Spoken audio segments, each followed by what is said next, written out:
Getting ready to film the first podcast episode. Pam and Johnny. Pam and Johnny live from Las Vegas.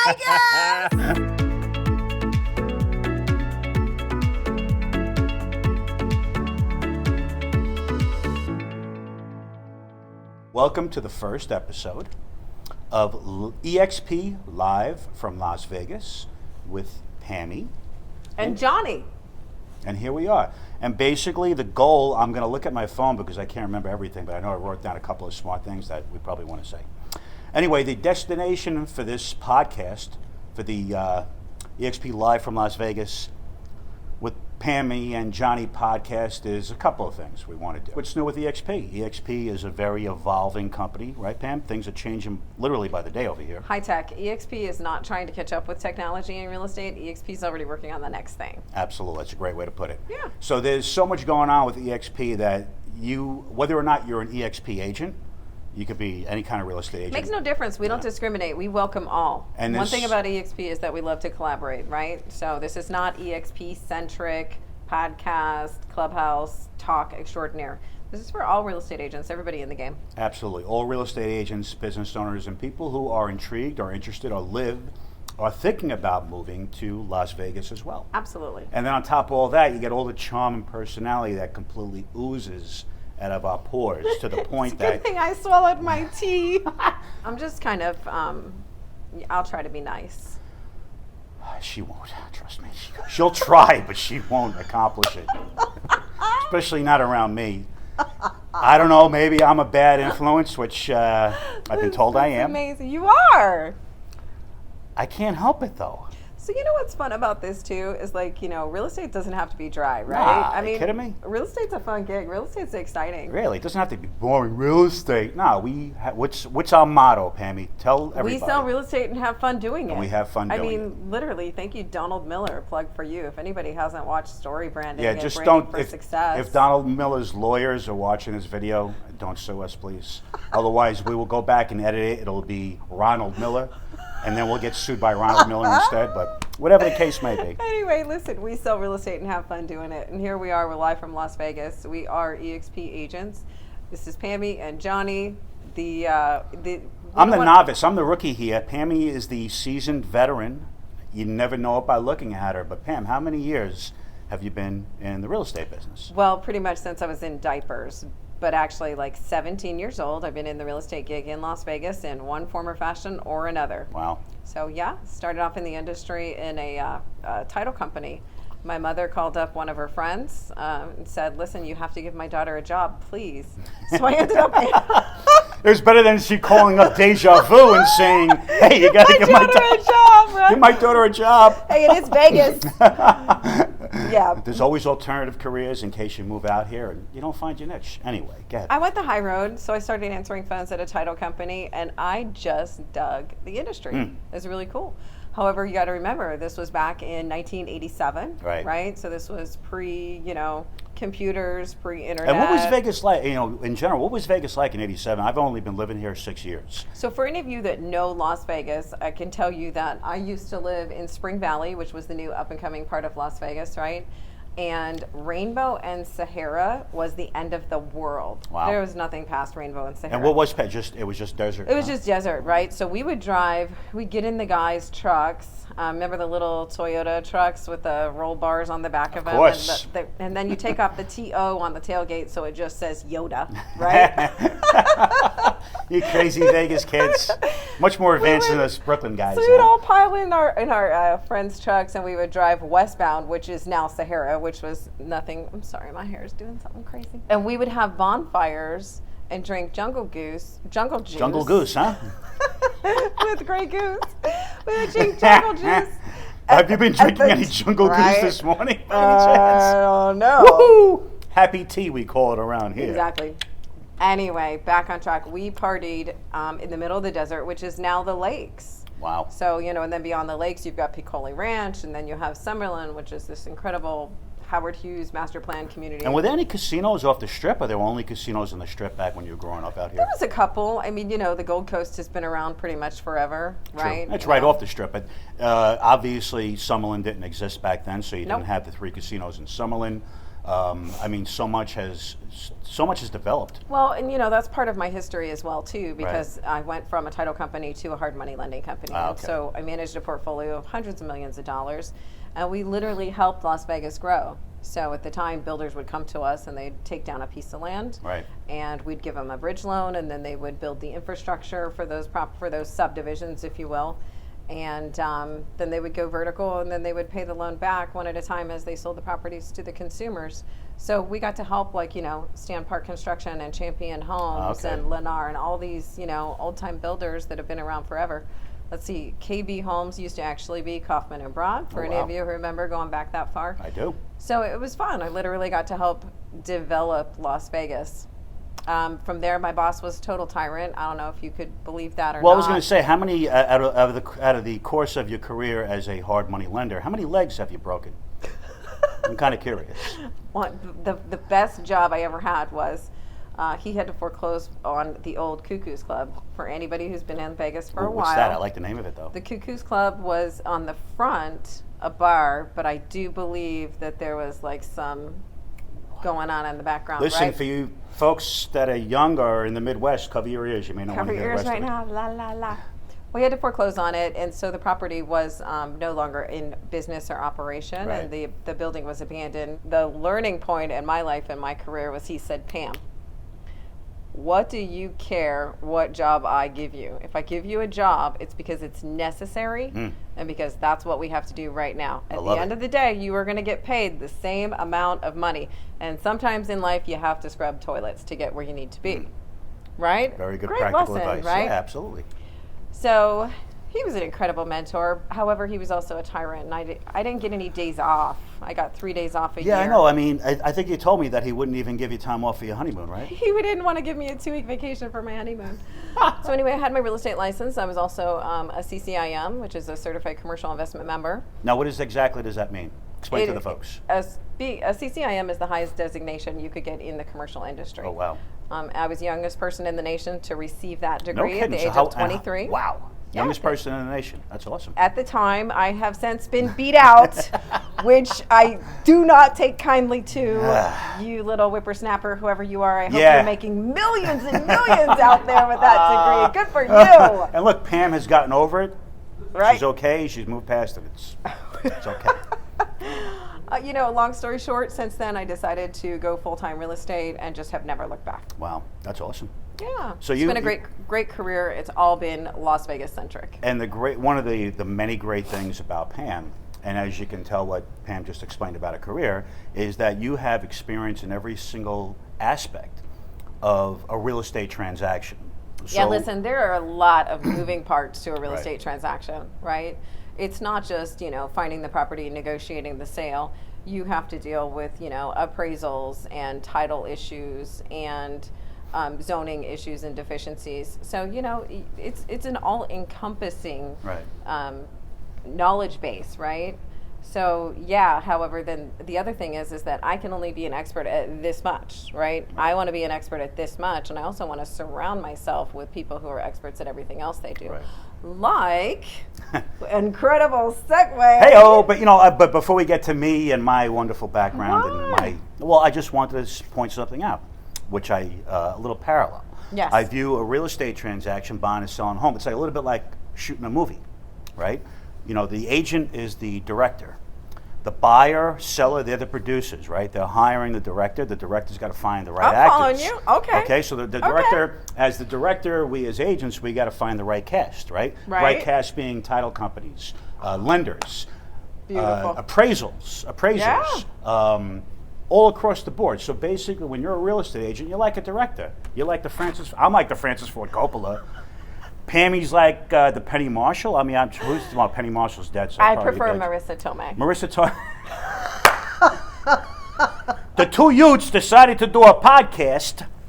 So anyway, Marissa, what I was getting at is that we're like movie directors. The producer hires us. They say, "Hey, I want to sell my house. I want you to sell my house. What are you going to do? How are you going to make this movie?"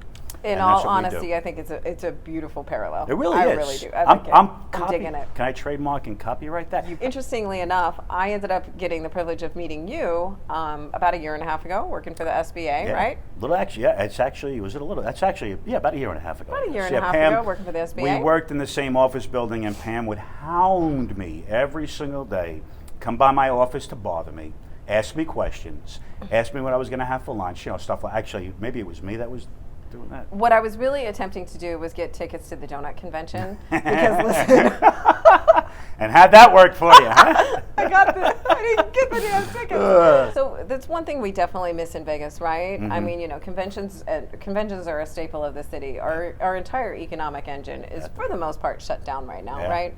So Las Vegas looks a little different. However, I would bet on Las Vegas any day. Let me tell you something, any day and every day, all day. Absolutely, 100%. This will pass, It will. right?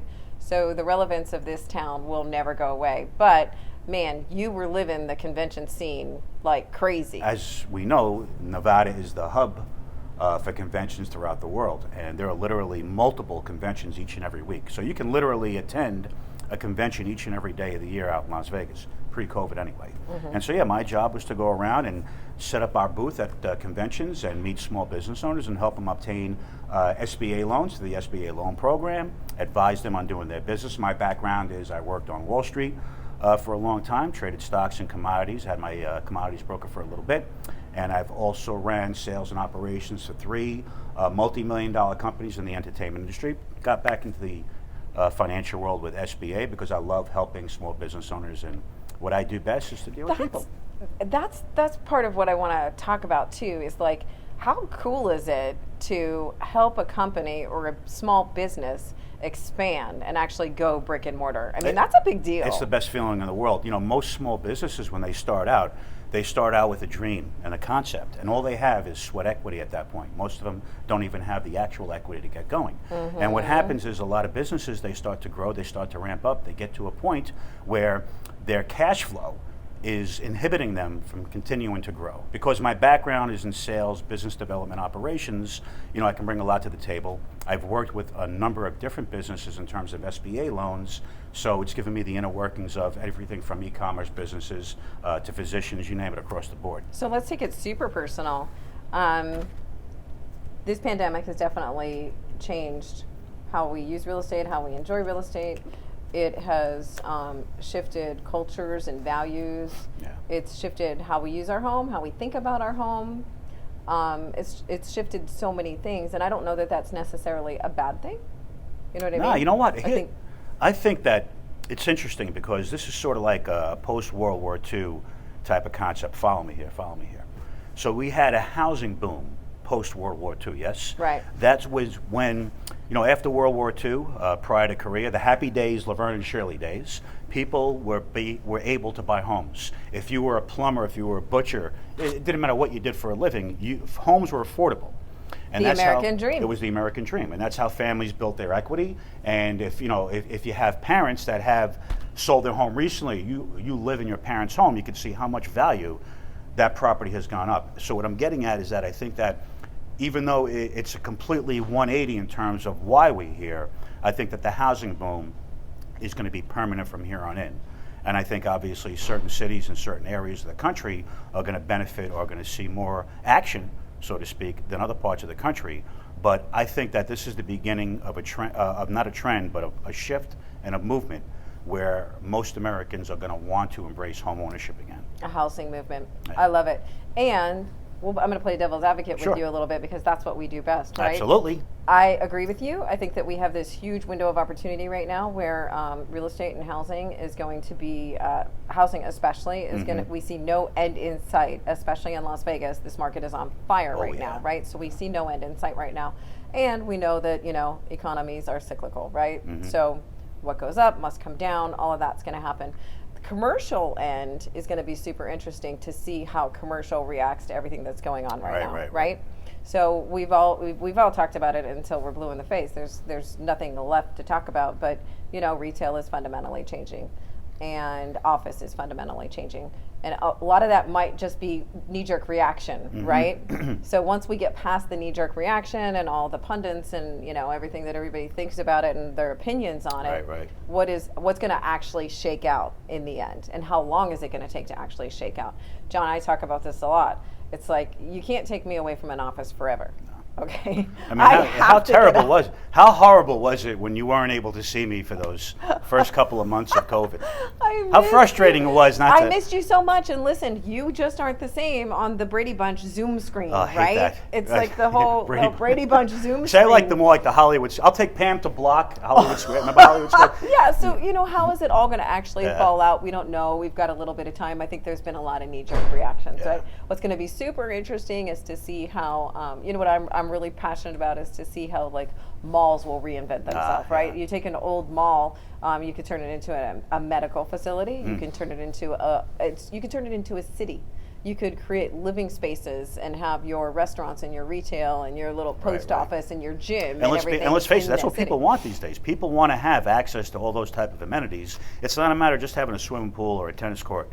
You want to be able to walk or be in close distance to a place like downtown Summerlin, as an example. 100%, right? And so I just find that so fascinating to watch all of this unfold, right? And to take the fundamental value of the real estate and then change the value of it and have the use of it. Right. So I think we're in for some pretty interesting times, and we should probably talk a little bit, bring this whole thing back to EXP and why we're actually sitting here and why, with everything that's going on in the world right now, why did us, Johnny and I, why are we sitting with a company like EXP Realty, right? Yeah, I mean, when Pam and I had first met, Pam had just left a company that she had co-owned. How long did you co-own that particular business? 15 years, and I say 15 years like this because at first we ran two separate companies. My business partner and I had two companies. We had First Commercial, which simply did commercial real estate, and then a sister company, First Residential, which simply did residential real estate. We were co-branded. We ran the companies together with the same morals, the same ethics, the same mission. They were wildly successful.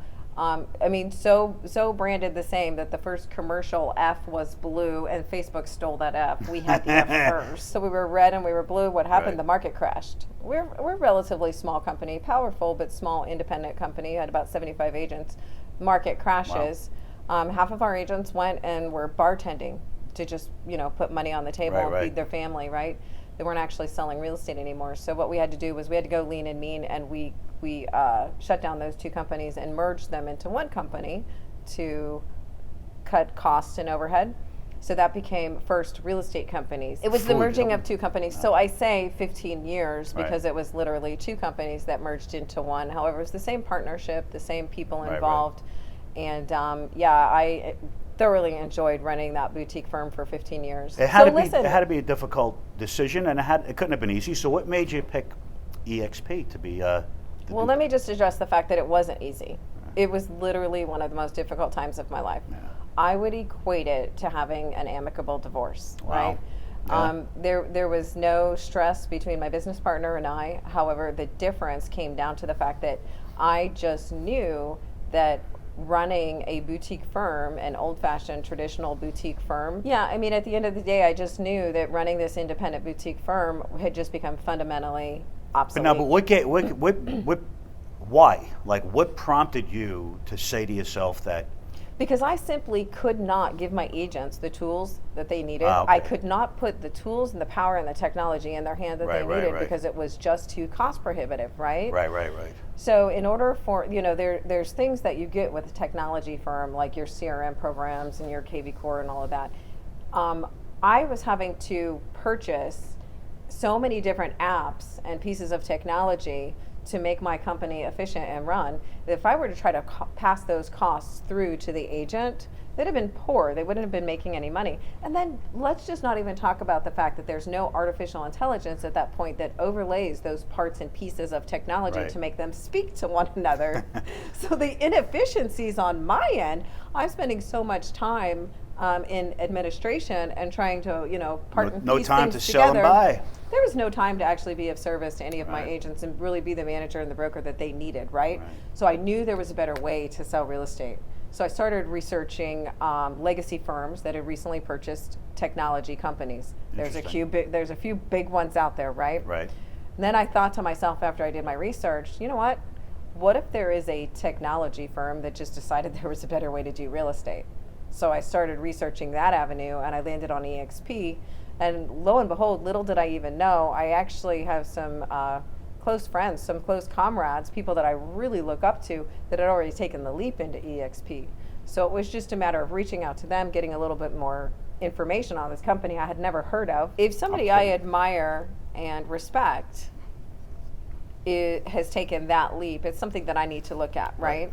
Credibility, you have somebody who you trust, which is huge, because that's 100%, all. Yeah, I mean, look, right? everything in life and business is based on trust. I mean, how much? Right, and so I had to take a good hard look at the fact that these are people that I completely respect in this industry, and they had made a decision and took a jump into something that was just foreign to me, but I wanted to know more about it, right? So I started researching and digging, and obviously made the decision to make the jump. The reason I made the decision to make the jump was I found what I was looking for. I found a company that not only was utilizing all of today's technology, but was utilizing it and already working on what's next, right? So versus a legacy firm where you're purchasing a technology company, you're going to integrate it into the system, and eventually it's going to funnel down to the agents, and they're going to learn how to use it. By the time that happens in the world of technology today, that information could be old. Right. That information is, we're already moving on to the next, right? The other thing that I found out about EXP Realty, specifically in Las Vegas, I think there's a lot of other cities out there doing the same thing, is that the collaboration, forget about the fact that it's a cloud-based company and you think you're not going to have any support locally. The collaboration in this community is bigger than any local firm I've ever been affiliated with. Yeah, I've noticed that. Okay, you could go work for some other companies who believe or who purport profit sharing, right? Right. So in a sense, basically what that means is that if you reach a certain level of sales and volume and number of transactions and all this great stuff, they are going to reward you with profit sharing. Right. Okay. EXP is totally different. Flip the switch on that. So what EXP does is revenue share. Fundamentally different than profit sharing. So in other words, the company itself does not have to make money in order for them to be able to pass on profits to their... Here's what EXP believes. EXP's foundation is that they want to keep 50% of their profit. They want to retain 50% of their profit because they keep putting that 50% back into the company and technology ain't cheap. Right? The other 50% they pass on to us, the agents, in the form of revenue share. Now, why is profit share different than revenue share, Johnny? Oh, it's a big difference because profit share means that you're basically divvying up what the company makes at the end of the day after expenses. And that could be manipulated. I was about to say, God, at one point on the 20th or 22nd day, the day after he made lawyers, he made accountants. And when he made accountants, they figured out ways for companies that make bundles of dough to actually look like they're losing bundles of dough. Exactly. So it's great because... And we all have those clients in the industry. They're like, oh, don't worry about it. I don't need to get pre-qualified. I own my own company and I make about $500,000 a year. Then you get to their taxes and you see they actually claim $12,000 a year. Good luck. It's the same thing. Right. Profit share can be manipulated. Revenue share is top line. There's no manipulation on it. So they take that money and they put it back in their agents' pockets. So we were talking about collaboration and how Las Vegas is so tight of a community and why that might be. Well, listen, if me supporting you makes you more successful and in return makes me more successful, you've given me a reason. Even though as human beings we shouldn't have to have a monetary reason to want to help somebody, but the truth of the matter is everybody's human beings. So if I don't have to come from a place of scarcity, and I'm happy about giving you business and helping you grow and helping you be more profitable because it supports me and my business, then let's go, right? You've got a little bit of a different mentality. Right. And let me just equate it to something that probably most mentors in the industry or coaches in the industry or brokers or managers can relate to. I have trained hundreds of real estate agents in this town, and I'm not successful unless I make them successful and they go fly the coop out of my team, right? I don't want you hanging out in my team forever. I want you to grow. No. Wow. I hope you're going to build your own team underneath me one day, right? Right, that's the goal. That's when I know I've been successful. Right. So until EXP, what I've received for that has been a lot of gratification, period. Now, through the company and the structure of EXP and revenue share, I actually get to watch money dropped into my bank account every month for your success. Right. So there's not only by being nice, you're getting something nice out of it. Well, it's nice to have that second stream of income, right? Absolutely. I mean, the whole idea, one of the challenges if you're a real estate agent is you typically have one source of income. And these days, not only in real estate, but just in general, if you're in business, especially if you're in business for yourself, you need multiple streams of revenue. Right. You can't be if life has taught us one thing the past year, you cannot be overly reliant Amen. on one particular way to make money.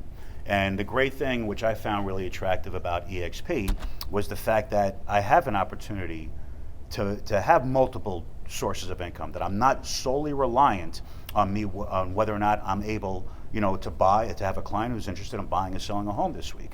I know each and every day I can get up and I can develop the other sources of revenue that EXP has given us the tools to develop and be able to develop these streams of revenue. And look, you don't have to have 20 years of real estate experience to do this. You can get right in right now and you can start developing these multiple streams of revenue right off the bat. And to me that, you may not have I may not have the advantage of somebody who has as many years of experience in the real estate industry as you do, but I can equally go out there and we're on the same platform. You know what you have?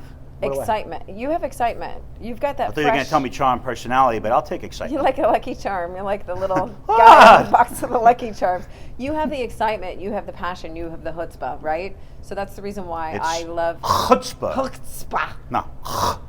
COVID's a thing. Don't spit on people. Am I going to get sued for this? Don't. It's chutzpah. Put your mask on. By the way, we are filming this with masks on. Never mind. We took our anyway, go ahead. But you've got the excitement. You bring something to the table that, I don't in 30 years of doing real estate. It's not to say that I don't get up every morning and put my feet on the ground excited to get to do what I do, because right. I do. If I didn't, I wouldn't be here. This would not be my gig, right?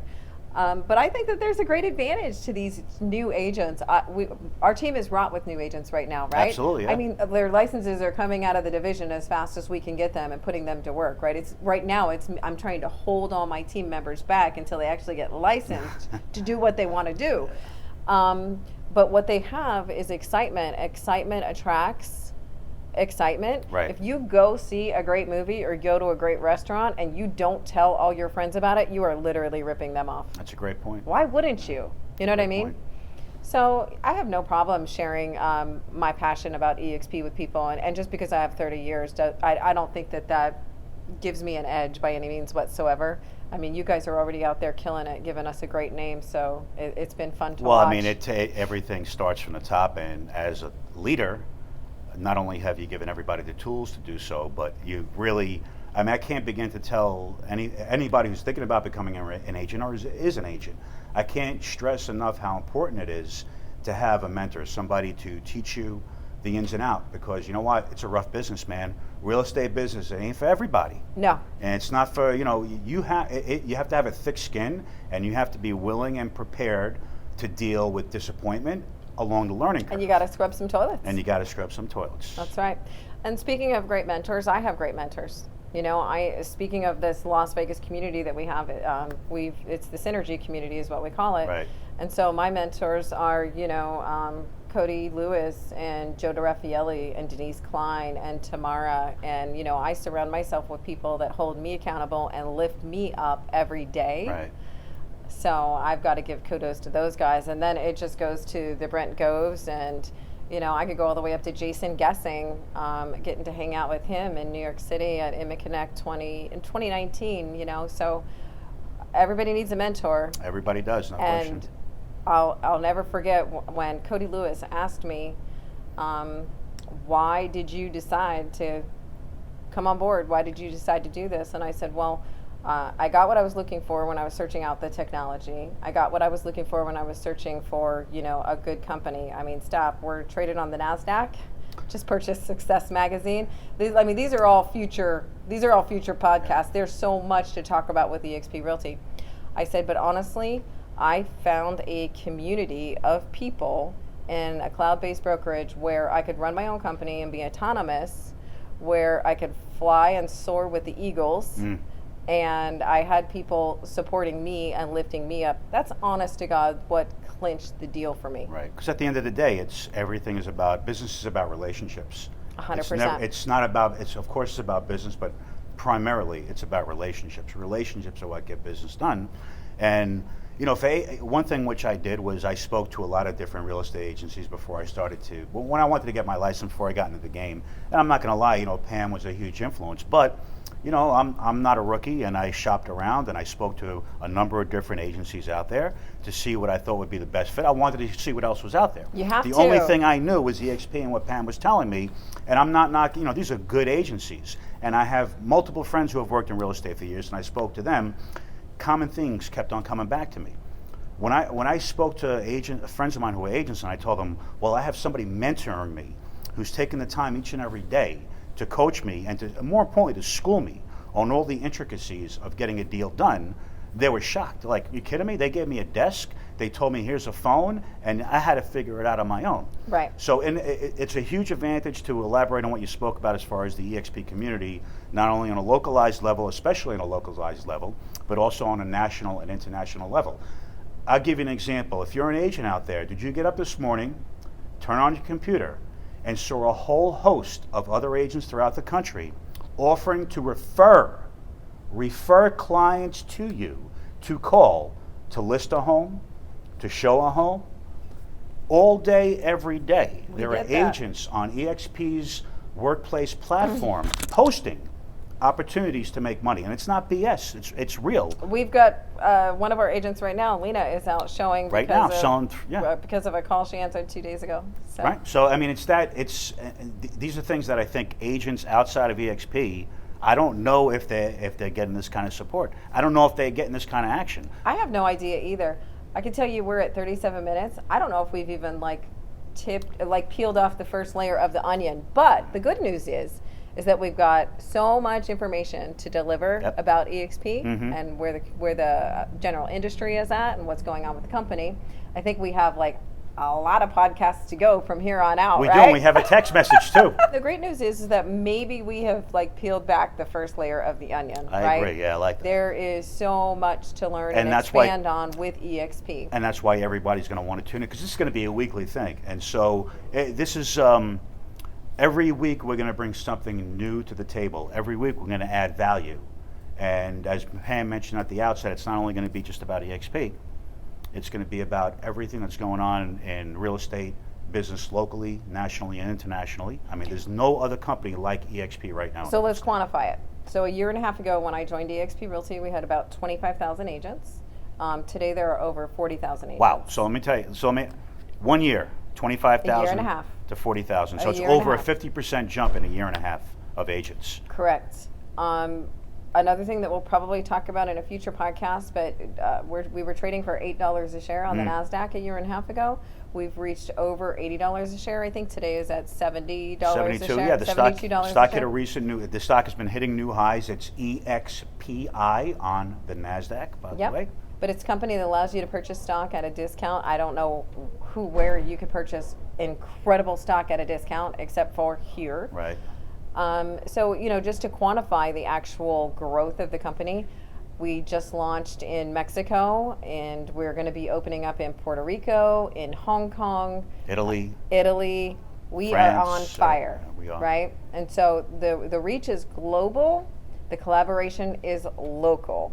We are coming to you live from Las Vegas. Live from so Las Vegas. What's the tip of the week? Well, the tip of the week. Tip of the week is going to be real simple. Going to keep it down to the basics. Cold call. Don't be afraid to cold call. You know why?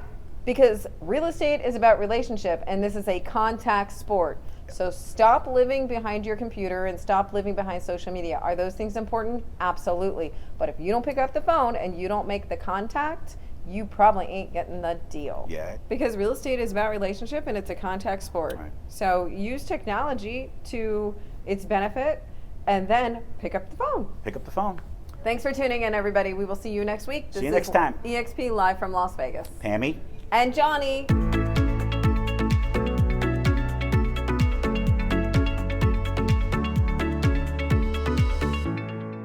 There's a reason why on the 24th day God invented the phone. Or was that the 25th day? 24th. Johnny, you're out. Yeah, I'm out. Johnny's out. Just to use the analogy that we were using a little bit earlier about Hollywood, the entertainment industry. If you're an actor, if you're an actress, you got to go out for those roles. They ain't coming to you. You got to go digging through the Variety, Hollywood Reporter, backstage every day. I want to be Marissa Tomei. What does she say? My eternal clock is ticking. Oh, you blend. Yeah, I blend, huh? I blend like a lemon in a fruit salad. Let me tell you. That poor dear. Oh my that God. That poor dear. That's your tip of the day, probably. I don't want anybody stealing that from me. I go ahead, steal it. I don't care. I'll have a new one by next week. We'll be off the. Johnny's full of them. Yeah, I'm full of them. All right.